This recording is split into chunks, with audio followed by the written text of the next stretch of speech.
بچوں کی دنیا جہاں ہر کہانی ہے ایک جادو۔ رات کی تاریکی میں ساجد اپنی موٹر سائیکل پر جنگل کے سنسان راستے سے گزر رہا تھا۔ اچانک اس کی نظر ایک چھوٹی بچی پر پڑی جو درختوں کے بیچ کھڑی رو رہی تھی۔ وہ سفید کپڑوں میں ملبوس تھی اور اس کا چہرہ آدھا سائے میں چھپا ہوا تھا۔ ساجد نے بریک لگائے اور قریب جا کر نرمی سے پوچھا، بیٹی تم یہاں کیا کر رہی ہو؟ تمہارا گھر کہاں ہے؟ بچی نے آہستہ آواز میں کہا، امی کو ڈھونڈ رہی ہوں، وہ کہیں گم ہو گئی ہے۔ ساجد نے ہمدردی سے سوچا کہ رات کے وقت ایک بچی کا اس طرح جنگل میں ہونا بہت خطرناک ہے۔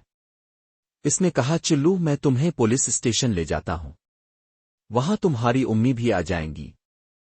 بچی نے آہستہ سے سر ہلایا اور ساجد کی موٹر سائیکل کے پیچھے بیٹھ گئی۔ جیسے ہی وہ آگے بڑھے ساجد کو محسوس ہوا کہ اس کی پشت ٹھنڈی ہو رہی ہے، جیسے کسی نے برف سے چھوا ہو۔ اس نے پیچھے مڑ کر دیکھا، بچی کا چہرہ اب بھی نیچے جھکا ہوا تھا۔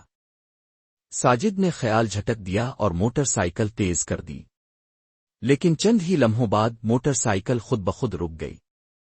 ساجد نے نیچے جھک کر چیک کیا لیکن کچھ نظر نہ آیا۔ جب وہ واپس سیدھا ہوا تو بچی غائب تھی، صرف ہوا میں اس کی ہلکی سی ہنسی گونج رہی تھی۔ کہاں گئی وہ؟ ساجد نے کانپتی آواز میں کہا۔ پیچھے سے ایک سرگوشی آئی، امی کو ڈھونڈنے چلو۔ ساجد کی چیخ جنگل کی خاموشی میں گم ہو گئی۔ ساجد کی لاش دوسرے دن جنگل کے قریب ایک درخت سے لٹکی ملی۔ گاؤں کے لوگ حیران تھے کہ وہ رات کو جنگل میں گیا کیوں؟ اور اگر وہ لٹکا تو اس کے چہرے پر وہ خوفناک تاثر کیوں تھا؟ جیسے مرنے سے پہلے اس نے کچھ ایسا دیکھا ہو جس کا تصور بھی نہ کیا جا سکے۔ بوڑھا حکیم جمیل جو گاؤں کے پرانے قصے سنایا کرتا تھا، خاموشی سے بولا، یہ پہلی بار نہیں ہے، وہ بچی واپس آ گئی ہے۔ لوگوں نے حیرت سے اس کی طرف دیکھا۔ کون بچی؟ حکیم جمیل نے آہستہ سے کہا، 20 سال پہلے ایک بچی نائلہ جنگل میں کھو گئی تھی، دنوں تلاش کے باوجود نہ ملی۔ پھر ایک دن اس کی لاش دریا کے کنارے ادے جلی حالت میں ملی۔ اس کی ماں پاگل ہو گئی اور چند دن بعد مر گئی۔ تب سے ہر کچھ سال بعد کوئی نہ کوئی شخص اسی جگہ پراسرار طریقے سے مر جاتا ہے۔ لوگوں کے چہروں پر خوف کے سائے چھا گئے۔ اب تک یہ سب باتیں صرف قصے کہانیاں سمجھی جاتی تھیں، لیکن اب ساجد کی موت نے سب کو ہلا کر رکھ دیا تھا۔ اسی رات گاؤں کی مسجد کے مؤذن نے اذان کے بعد بتایا کہ اسے عشاء کی نماز کے وقت مسجد کے دروازے پر ایک چھوٹی بچی کھڑی نظر آئی تھی۔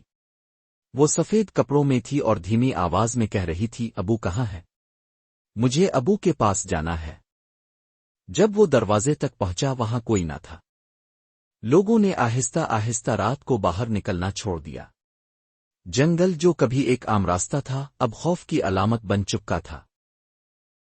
گاؤں کے اسکول کا استاد وسیم ساجد کی موت کے بعد بہت پریشان رہنے لگا تھا۔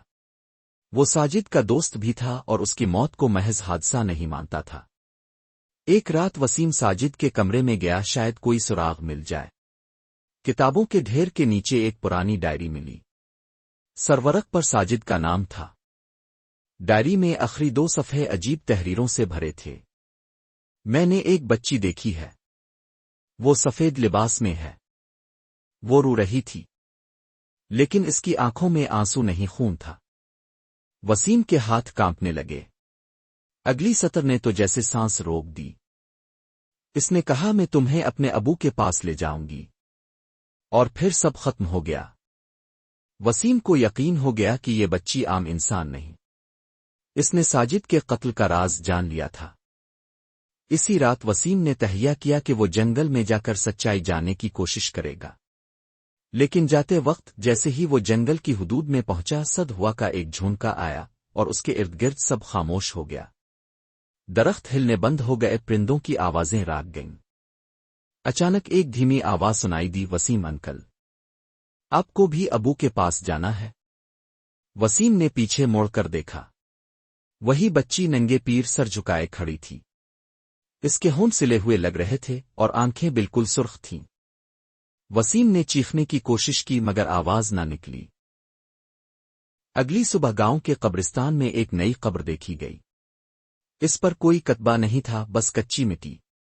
حیرت کی بات یہ تھی کہ اس قبر کے پاس مٹی میں ایک چھوٹے بچے کے پاؤں کے نشان واضح تھے۔ قبرستان کا مالی بشیر نے بتایا کہ رات کے وقت اس نے دور سے ایک بچی کو دیکھا تھا جو اس قبر پر بیٹھی تھی، لیکن جب وہ قریب پہنچا تو بچی وہاں نہیں تھی۔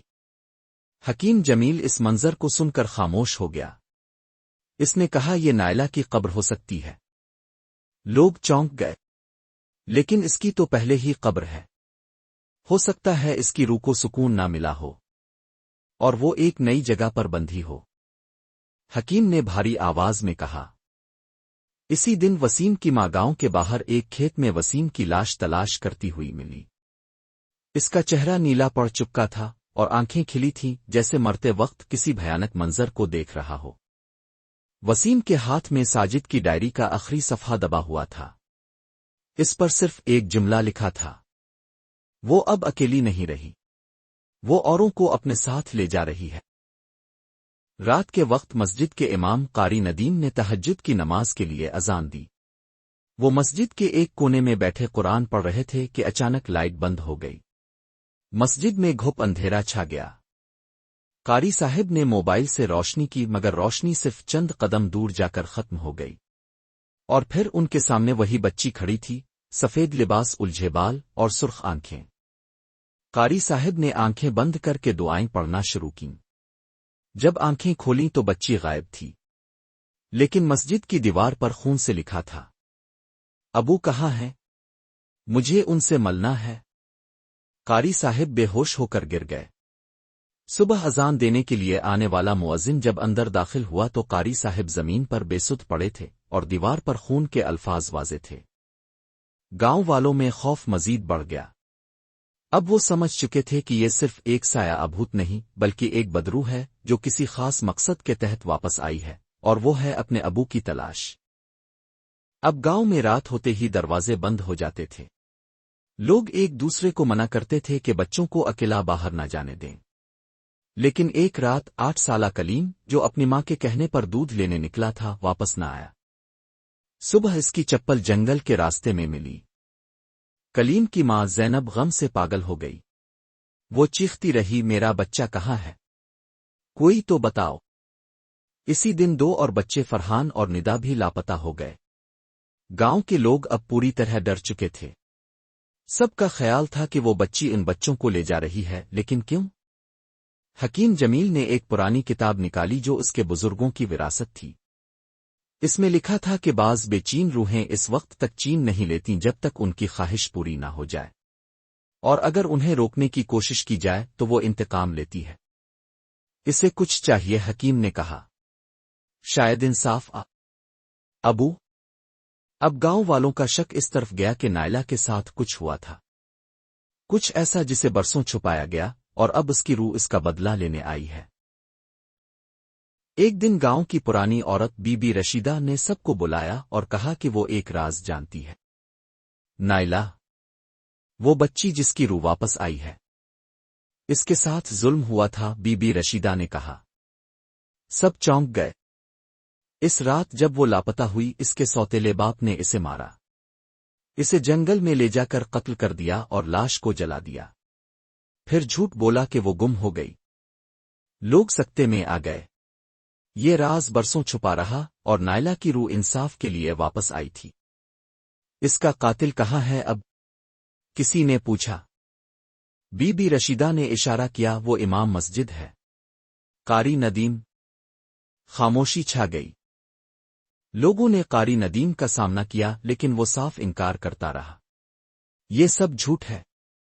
وہ چیخا، میں نے کچھ نہیں کیا۔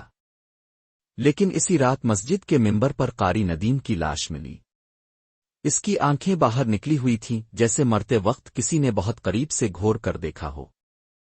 اس کے ہاتھ میں ایک پرچی تھی، نائلہ کی تصویر، اور نیچے لکھا تھا، ابو مل گئے، اب وہ کبھی واپس نہیں آئیں گے۔ اب گاؤں میں سب جان چکے تھے کہ بچی کو انصاف مل چکا ہے، لیکن کیا یہ سب ختم ہو گیا تھا؟ چند دن امن رہا مگر پھر راتوں کو جنگل سے بچوں کے ہنسنے کی آوازیں آنے لگیں۔ کبھی کوئی ابو کہاں ہے کی صدا سنائی دیتی، کبھی کسی چھوٹے قدموں کی چاپ۔ حکیم جمیل نے گاؤں والوں کو بتایا، نائلہ کی روح تو چلی گئی لیکن جن بچوں کی روحیں اس کے ساتھ گئیں وہ اب اکیلی ہیں۔ اب ان معصوموں کی روحیں بھٹک رہی تھیں۔ حکیم نے اعلان کیا کہ ایک اجتماعی دعا اور قرآن خوانی کی جائے گی تاکہ ان معصوم جانوں کو سکون ملے۔ قرآن خوانی کی رات گاؤں کے سب لوگ مسجد میں جمع تھے۔